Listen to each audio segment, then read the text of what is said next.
Halo guys, balik lagi di channel aku. Nah, kali ini aku bakalan menceritakan tentang seorang ratu. Ini tuh ratu pertama dan satu-satunya ratu dari Kekaisaran Tiongkok. Dia tuh sangat cantik, cerdas, namun dia kejam.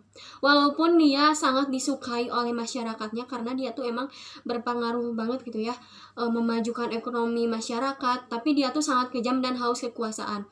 Nah, untuk ceritanya langsung saja. Tapi jangan lupa like, subscribe, komen, dan share biar aku tambah semangat bikin video yang lainnya. Cekidot. Nah, nama asli si Wu Zetian ini adalah Wu Zhao yang terlahir pada tahun 624 Masehi, itu tuh pada kedinastian Tang. Nah, si Zetian ini merupakan putri dari seorang yang cukup kaya dan cukup berkuasa di kota Laoyang. Nah, berbeda dengan putri lainnya yang hanya diajarkan menyulam ataupun melukis. Namun si Zetian ini mendapatkan pendidikan yang cukup. Dia tuh diberikan pendidikan yang lebih gitu ya, mulai dari menulis hingga ke sastra, guys. Jadi itu tuh emang pendidikan yang sangat jarang sekali didapatkan oleh wanita, apalagi wanita yang biasa pada zaman kala itu. Nah, si ayah Zetian ini melihat perkembangan anaknya yang emang dia tuh cerdas gitu ya. Jadi ayahnya itu mendorong Zetian untuk mempelajari berbagai banyak hal. Nah, bukan hanya cerdas dan cantik, si Zetian ini menjadi buah bibir dari masyarakat di kota itu sendiri. Hingga akhirnya sampailah ke telinga Kaisar Tang, Taizong ya, yang itu tuh dia tuh akhirnya mengunjungi kota Laoyong untuk bertemu dengan si Zetian ini. Dan akhirnya si Raja Taizong ini menyukai si Zetian. Nah, lalu si Zetian dijadikanlah selir. Itu tuh dia tuh menjadi selir peringkat kelima. Kalau yang nggak tahu selir, jadi selir itu semacam istri, cuma nggak diakui negara, nggak diakui agama sama sahan dari permaisurinya, atau bisalah kita sebut wanita simpanan. Nah, itu tuh hal yang biasa. Bahkan selir pada zaman dahulu itu mendapatkan kedudukan sosialnya sendiri. Nah, pada saat itu si Zetian tuh langsung tinggal di istana. Dia tuh menjadi selir pada usia sangat belia, yaitu pada saat usianya 14 tahun, dan dia tuh diberi julukan Mei Niang yang artinya itu cantik atau mempesona. Nah, si Zetian itu diberikan sedikit bebasan untuk mengakses perpustakaan di sana, terus tuh sampai dia diizinkan untuk mengajar seni dan musik di kerajaan itu sendiri. Nah, karena emang si Zetian ini sangat cerdas, jadi Kekaisaran Taizong itu mempercayakan dan mengangkat si Zetian ini menjadi seorang sekretaris. Nah, kurang dari 10 tahun si Zetian ini sudah belajar tentang tatanan kerajaan, terus mengenai dokumen-dokumen kerajaan. Jadi ini tuh hal bekal untuk membuat si Zetian menguasai kerajaan gitu, guys. Nah, ada aturan istana, yaitu ketika si rajanya meninggal, otomatis si selir-selirnya itu harus mendoakan si rajanya itu sampai akhir hayatnya. Nah, si selir-selir itu tuh tinggal di sebuah kuil yang itu tuh ada di pegunungan. Nah, si Zetian ini nggak mau lah ya, dia tuh memikirkan masa depannya gitu ya. Nah, ini tuh dia menemukan cara lewat si Liji. Nah, si Liji ini tuh anak ke-9 dari Kekaisaran Taizong. Nah, pada tahun 649 Masehi, si Raja Taizong ini meninggal dunia, yang otomatis digantikan oleh anaknya yang bernama Liji itu dengan kekaisaran namanya tuh Gaozong ya. Saat si Liji ini datang ke kuil Ganye untuk memberikan upacara penghormatan kepada ayahnya, nah si Zetian ini dengan kecantikannya dia tuh berusaha untuk menggoda dan merayu si Liji ini untuk membawanya kembali ke istana. Nah, awalnya tuh si Liji ini tuh sempat ragu lah, karena itu tuh hal yang tabu ketika dirinya itu memiliki selir yang itu tuh habis bekas ayahnya gitu kan. Ya, kita juga mikir lah, masa kita punya pasangan yang itu tuh bekas ayah sendiri gitu. Nah, karena pesonanya si Zetian inilah si Liji itu luluh baper meren ya, baper sama si Zetian. Nah, akhirnya dia tuh memberhentikan upacara pencukuran rambut dari si Zetian ini dan membawanya pergi ke istana. Bahkan si Liji ini menunjuk si Zetian menjadi selir yang gelarnya itu Zhaoyi. Ini tuh selir favorit karena ini tuh selir peringkat kedua setelah permaisuri Wang, yaitu tuh istri dari Gaozong sendiri. Nah, kan tadinya tuh dia tuh selir kelima, naik pangkat guys jadi selir kedua. Namun juga ada yang menyebutkan kalau memang hubungan si Zetian ini sudah sejak lama gitu sama si Gaozong. Cuma ya gimana ya, kan masih belia meureun ya, sama-sama udah mah cantik. Jadi terpikat lah sama si Gaozong. Si Gaozong juga terpikat sama si Zetian. Nah, saat si Zetian ini kembali lagi ke istana, itu tuh secara tidak langsung mengancam posisi si Permasyuri Wang. Karena pasalnya si Permasyuri Wang ini sama si Kaisar Gaozong hubungannya sedang berada di ujung tanduk, karena si Permasyuri Wang ini tidak bisa melahirkan seorang anak. Jadi si Raja Gaozong ini agak marah kayaknya. Nah, di sini tuh awal mulanya dia tuh beraksi kembali si Zetian ini untuk menggoda dan merayu lagi si Kaisar Gaozong ini.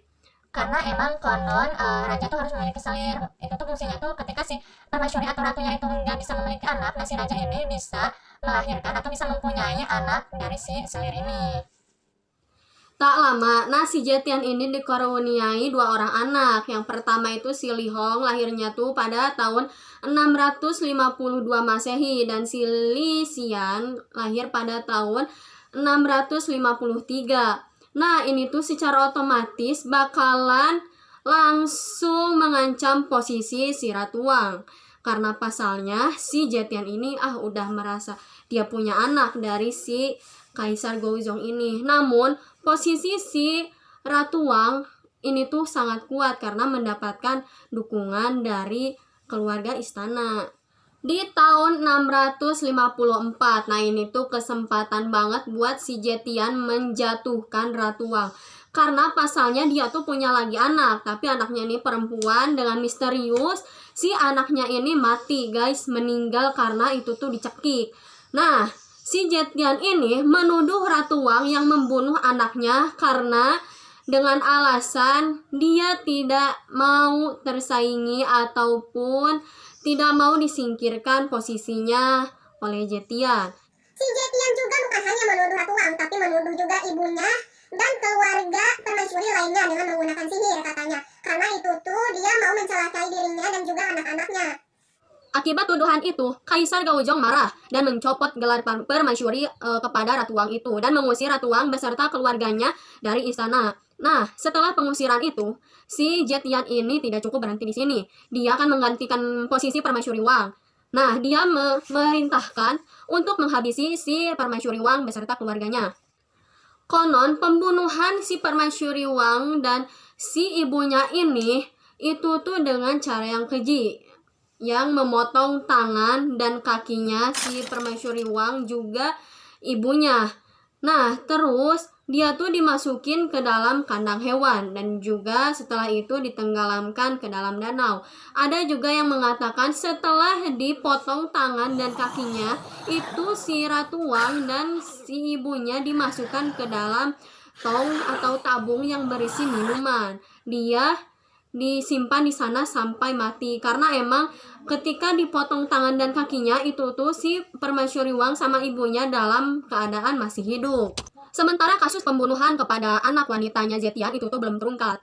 Konon, Zetian sendirilah yang membunuh dan mencekik anaknya itu supaya bisa menggulingkan posisi Ratu Wang yang akan digantikan olehnya. Gila banget sih, itu demi kekuasaan dia mengorbankan anaknya sendiri guys. Aduh, dimana hati nuraninya. Padahal harta mah gak akan dibawa mati ya. Setelah menjadi permaisuri, Zetian mulai menunjukkan sisi kekejamannya dan dia tuh membentuk pasukan khusus untuk mengawasi orang-orang yang tidak setuju atas pengangkatan dirinya sebagai permaisuri.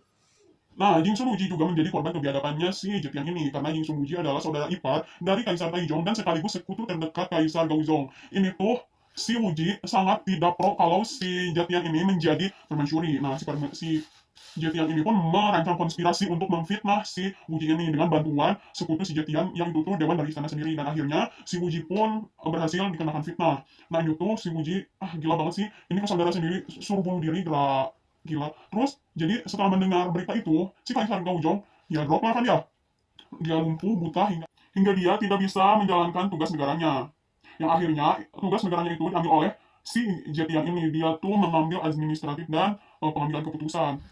Di tahun 683, Kaisar Gaozong ini meninggal dunia. Ini tuh kan konon katanya oleh si Jetian ini sendiri gitu dikasih racun guys, gila, ke suami sendiri dikasih racun demi harta tahta. Setelah Kaisar Gaojong meninggal dunia, maka digantikan oleh anak pertamanya yaitu Li Hong.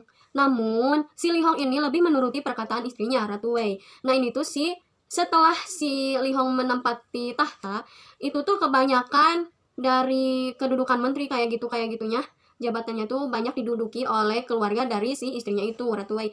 Bahkan si Wei sendiri ini merancang strategi untuk menyingkirkan si Jetian ini, namun si Jetian terburu sadar hingga akhirnya si Li Hong ini dan istrinya ini diasingkan oleh si Jetian. Nah, akhirnya digantikanlah oleh putranya yang kedua, namun si putra yang kedua ini hanya dijadikan sebagai raja boneka saja. Ini tuh tidak berlangsung lama ya, karena ini tuh hanya untuk membuat selang waktu saja sehingga si Jetian menjadi kuat. Nah, si Jetian juga mengubah nama dinasti Tang menjadi dinasti Zhou. Ini tuh di tahun 690 si Jetian ini memaksa putranya yang kedua ini untuk turun tahta karena karena si Jetian ini sudah merasa bahwa dirinya kekuasaannya itu udah cukup, dan di saat itulah si Jetian menyematkan namanya menjadi Wu Zetian yang artinya itu kurang lebih mawar yang melindungi langit, cina guys. Aduh, jahat itu yang melindungi. Walaupun si Jetian ini sangat haus kekuasaan, namun si Jetian ini sangat didolakan oleh masyarakatnya karena menurut mereka Jetian ini adalah ratu pertama ya kekaisaran Tiongkok gitu. Terus dia tuh emang berhasil gitu mengangkat ekonomi masyarakat dengan pemotongan pajak, irigasi, pokoknya dia tuh juga mengangkat hak-hak wanita gitu. Bahkan tidak sedikit wanita itu menempati posisi pemerintahan. Nah guys, kan si Jetian ini tuh udah tua ya, tapi dia tuh ya masih aja gitu ya terkena skandal asmara yang itu tuh membuat para petinggi dan bangsawan itu marah gitu ya sama si Jetian dan tidak setuju, dan itu tuh menjadi pemberontakan untuk menurunkan si Jetian. Nah, pada tahun 705 menjadi awal puncaknya kudeta terhadap si Jetian dengan diawali pembunuhan saudara-saudara si Jetian secara serempak. Nah, otomatis kan si Jetian galau ya sieun gitu. Karena gak dapat lagi dukungan dari saudara-saudaranya, akhirnya si Jetian pun ini turun gitu. Turun tahta guys. Jadi itulah cerita si Jetian, itu tuh sangat singkat. Udah aku dipotong ya karena ini tuh banyak banget, ya Allah. Aku tunggu ngejelasinnya juga. Pokoknya segitu dulu dari video aku, dan jangan lupa kalian like, subscribe, comment, and share biar aku tambah semangat lagi bikin videonya. Dan kalau ada saran ataupun apapun, kalian bebas komen di bawah. Oke? See you di video aku selanjutnya.